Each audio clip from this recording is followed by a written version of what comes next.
কুতুবউদ্দিন বক্তের কাকি রহমাতুল্লাহি আলাইহি উনি যখন ছোট অবস্থায় মাদ্রাসায় যখন লেখাপড়া করে যখন মাদ্রাসায় থেকে বাড়িতে চলে যায়, বাড়িতে যাওয়ার পর মাকে বলে, আম্মা ভাত দেও, খাবার দেও, আম্মা আমার বড় খিদা লাগছে, আমাকে খাবার দেও।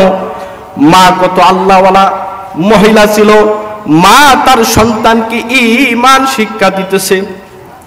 মা বলে, বেটা খাবার দেওয়ার মালিক তো আমি না, খাবার দেওয়ার মালিক হচ্ছে আল্লাহ। যে আল্লাহ তোমারে বানাইছে, যে আল্লাহ আমারে বানাইছে, ওই আল্লাহ হচ্ছে খাবার দেওয়ার মালিক। ওই আল্লাহর কাছে তুমি খাবার চাও, ওই আল্লাহ তোমার খাবার ব্যবস্থা করে দিবে। সুবহান। মা কেমন আল্লাহওয়ালা, সন্তানকে ছোট অবস্থায় ঈমান শিক্ষা দিতেছে, আল্লাহর উপর বিশ্বাস তাওয়াক্কুল ঢুকাইয়া দিতেছে। মা বলতেছে, বেটা খাবার দেওয়ার মালিক তো আমি না, খাবার দেওয়ার মালিক হচ্ছে আল্লাহ, ওই আল্লাহর কাছে খাবার চাও। সন্তান বলতেছে, মা কিভাবে চাইবো? মা শিক্ষা দিতেছে, বেটা তুমি 2 রাকাত ওযু করো, পবিত্র হও, পবিত্র হইয়া যাই নামাজটা বিছায়া 2 রাকাত নামাজ পড়ো, নামাজ পড়ে আল্লাহর কাছে দোয়া করো, আল্লাহ যেন তোমার খাবার পাঠায়া দেয়। মা তার সন্তানকে কুতুবউদ্দিন বক্তের কাকিকে এরকম ভাবে উপদেশ দিয়েছেন, যেমন মা তেমন সন্তান।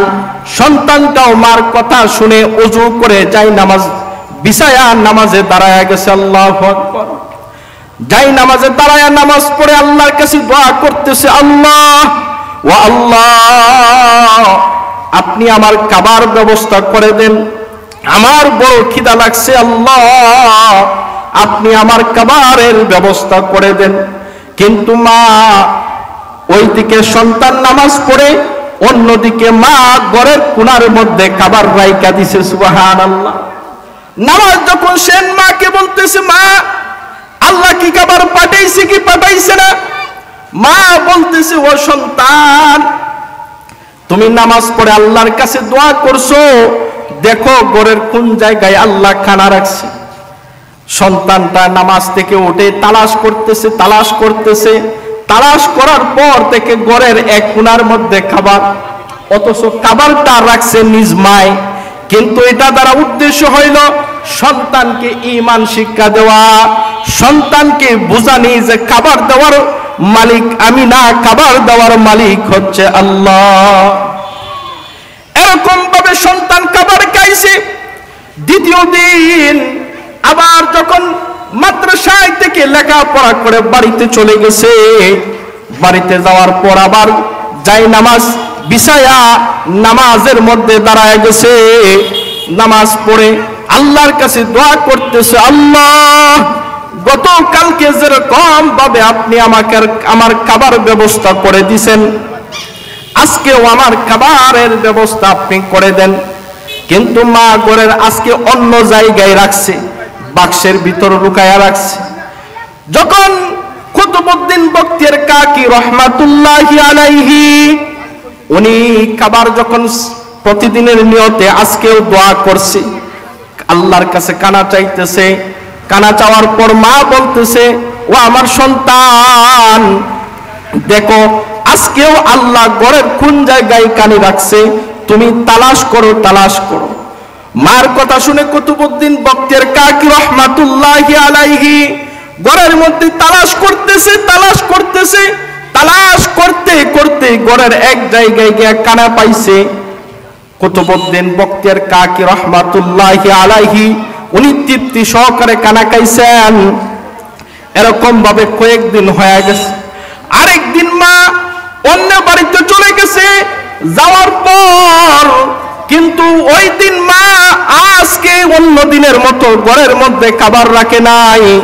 কিন্তু মা আজকে ঘরের মধ্যে খানা রাখতে ওনার স্মরণ নাই, পাশের বাড়িতে চলে গেছে। ওইদিকে তার সন্তান কুতুবউদ্দিন বাড়ির মধ্যে চলে আইছে। সন্তান প্রতিদিনের নিয়তে যেরকম ভাবে উনি মাদ্রাসায় থেকে আইসা যায় নামাজ বিছাইয়া উনি আল্লাহর কাছে কানা চাই। আজকেও এইরকম ভাবে আল্লাহর কাছে কানা চাইতেছে। কানা চাওয়ার পর ঘরের মধ্যে তালাশ করতেছে, কিন্তু আজকের কানাটা ছিল ভিন্ন। আর ওইদিকে মা পেরেশান হয়ে গেছে, হায় আজকে তো আমি ঘরের মধ্যে কানা রাখি নাই, কিন্তু আমার সন্তান যখন কানা তালাশ করবে, কানা যখন পাইবে না, তখন তো আমি ধরা খায়া যাই। মা পেরেশান হয়ে দৌড়াইয়া বাড়ির মধ্যে আসতেছে। ওইদিকে সন্তান কুতুবউদ্দিন বক্তির কাকি রহমাতুল্লাহি আলাইহি উনি খানা খাইছেন। আজকের খানাটা ভিন্ন, খানা খায়া বৈশা রইছেন। এমন সময় মা এসে পেরেশান হয়ে গেছে। কুতুবউদ্দিন বক্তির কাকি রহমাতুল্লাহি আলাইহি বলতেছে, ও আমার বেটা আজকে কি খাবার খাইছো? সন্তান বলে, মা আজকে এমন কানা খাইছি যেই কানাটা আমি অতীতে আর কোনোদিন খাই নাই। সুবহানাল্লাহ। দেখেন আল্লাহর প্রতি ঈমান বিশ্বাস ওনার ভিতরে ঢুকার কারণে উনি জানে যে আল্লাহ খাবার দেয়, কিন্তু মা ওই দিন ঘরের মধ্যে খাবার রাখে নাই, কিন্তু ঈমান মজবুত থাকার কারণে, আল্লাহর উপর বিশ্বাস থাকার কারণে কুতুবউদ্দিন বক্তের কাকি আল্লাহর কাছে দোয়া করছে, আল্লাহ খানার ব্যবস্থা করে দাও। ওই দিন ঘরের মধ্যে খানা নাই, কিন্তু আল্লাহ কুদরতিভাবে খানার ব্যবস্থা করে দিয়েছেন। সুবহানাল্লাহ। এরকম ভাবে যদি আমরা আমাদের সন্তানদেরকে যদি এই ঈমান শিক্ষা দেই, আদব শিক্ষা দেই, ইসলামের জ্ঞানগুলা শিক্ষা দেই, আদব কায়দা শিক্ষা দেই, দেখবেন ওই সন্তানটা আসে আদবের সাথে আস্তে আস্তে বড় হইতে থাকবে। কারণ সরকারের দু আলম নবী সাল্লাল্লাহু আলাইহি ওয়াসাল্লাম বলেন, মা মিন মাউলুদিন ইল্লা ইউলাদু আলাল ফিতরা ফাআবাহু ইউহাউইদানিহি আও ইউনাসসিরানিহি আও ইউমাজ্জিসানিহি। সরকারের দু আলম নবী সাল্লাল্লাহু আলাইহি ওয়াসাল্লাম বলেন, প্রত্যেকটা সন্তান ইসলামের ফিতরতের উপর জন্মগ্রহণ করে। তার মা তারে ইহুদি বানায়, তার মা তারে খ্রিস্টান বানায়, তার মা বাবা তারে অগ্নি পূজারী বানায়। কারণ দেখবেন ছোট ছোট যে মাসুম বাচ্চা আছে, মা যখন নামাজ পড়ে দেখবেন অনেক ছোট ছোট মাসুম বাচ্চারা, ছেলে হোক মেয়ে হোক, মা বাবার সাথে সাথে তারাও নামাজ পড়ে।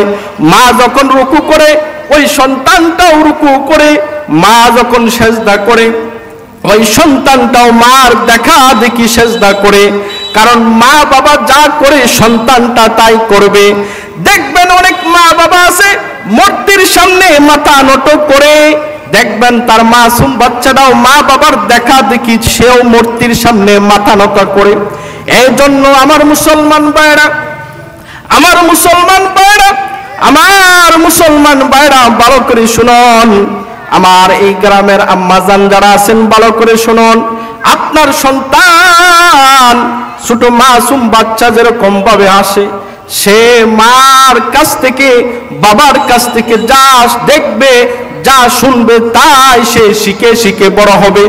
এই জন্য আপনি যখন নামাজ পড়বেন, আপনার সন্তানটাকে সাথে নিয়ে নামাজে পড়বেন। বাবা যখন মসজিদে আসবে, সন্তান যদি হাঁটাচলা বুঝার মতো যদি তার যোগ্যতা হয়ে যায়, বাবার দরকার ওই সন্তানটাকে হাতে করে মসজিদের মধ্যে নিয়ে আসা। যদি মেয়ে হয়, মা যখন বাড়িতে নামাজ পড়বে, সাথে সাথে মা ওই আপনার মেয়েটাকেও নামাজের ব্যবস্থা করে দিবেন। তাহলে দেখবেন আপনার দেখা দেখি সন্তানটাও নামাজি হয়ে যাবে। এই জন্য আমরা যদি নামাজি হয়ে যাই, বাবা যদি নামাজি হয়ে যায়, মা যদি নামাজি হয়ে যায়, তাহলে দেখবেন আপনার সন্তানটাও নামাজি হয়ে যাবে। এই জন্য সম্মানিত হাজিরিন, আপনার দরকার আপনার সন্তানটাকে মাঝে মাঝে লুকমান আলাইহিস সালাতু ওয়াস সালামের মতো ওয়াজ করবেন, নসিহত করবেন, মাঝে মাঝে খোঁজ খবর নিবেন। আপনার সন্তানটা কার সাথে মিশতেছে, কার সাথে যাইতেছে, রাত্রে কয়টার দিকে বাড়িতে আসে। না হয় একদিন আপনার সন্তানটা মদখোর, গাঁজাখোর, নেশাখোরের সাথে চলতে চলতে আপনার আদরের সন্তানটাও একদিন নষ্ট হয়ে যাবে।